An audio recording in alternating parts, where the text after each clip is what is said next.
Chris Chinnock here for Display Central in the HDBaseT booth at InfoComm 2014. I've just got an update on the messaging that they're delivering here at the show. And the top level message is broad expansion of adoption of the HDBaseT connectivity protocol.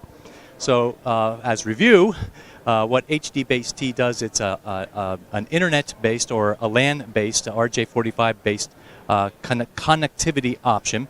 And the current version allows you to deliver basically HDMI protocol. It'll allow you to deliver power. It'll allow you to deliver control signals all over a single Cat5, Cat5e, Cat6 cable. So that has a big benefit for many professional installations, and what they're showing here at the in the booth here is the adoption of a number of companies. So new companies who have joined the alliance include Sony, Philips, and Christie. So they'll be offering projectors and signage displays using this protocol going forward. There are now apparently 30 companies altogether who have joined the alliance with over 70 products in the market. So one of the things that's also been at least a slight issue is the compatibility issue. So if you have an HDBaseT product, you want to be able to make sure that you have other components in your installation system that they will interoperate. So the way this is done is there's an HDBaseT logo that goes on the product if it goes through the compliance process, which is apparently a separate operation from the alliance itself.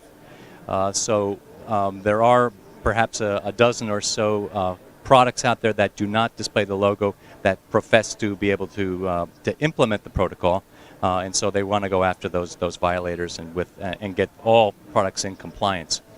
It costs about $6,000 to go. I think it's like $6,500 to have the product tested for compliance, and you have to be an HDBaseT Alliance member, which I think costs about $4,000 or $10,000 if you want to contribute to the next generation protocol. So the other thing that they're doing is HDBaseT will support 4K over these cables, but it depends on the chipset that you use to implement this. So for example, if you use their VS100 chipset,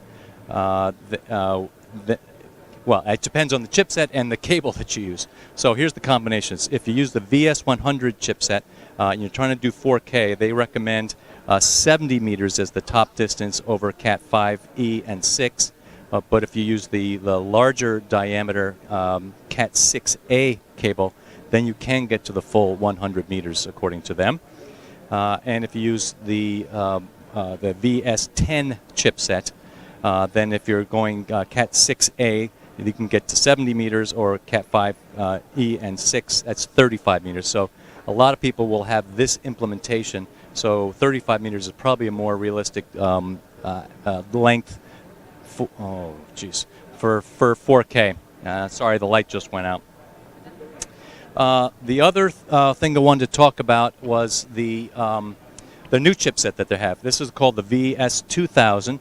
And this will be ready. I'm actually I'm not sure of the timing for that, but this will add USB control to all the other capabilities that can be delivered over the cable right now. USB 2.0, as well as SPDIF, which allows a separate audio stream, and it will bring in add HDMI 2.0 capabilities to this as well. So the chipset does run hot. That's been one of the complaints about it, and they address that by saying, you know, we have a reference design, and we recommend certain configurations in the printed circuit board with good copper layers for thermal compliance. So the message is you can listen to us or you cannot listen to us, and then you get what you get.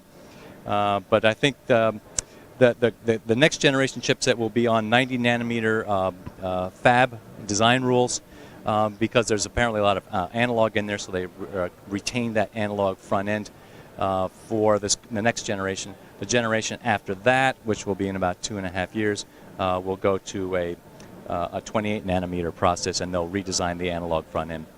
So that's kind of the update here from HDBaseT, Chris Chinnock for Display Central.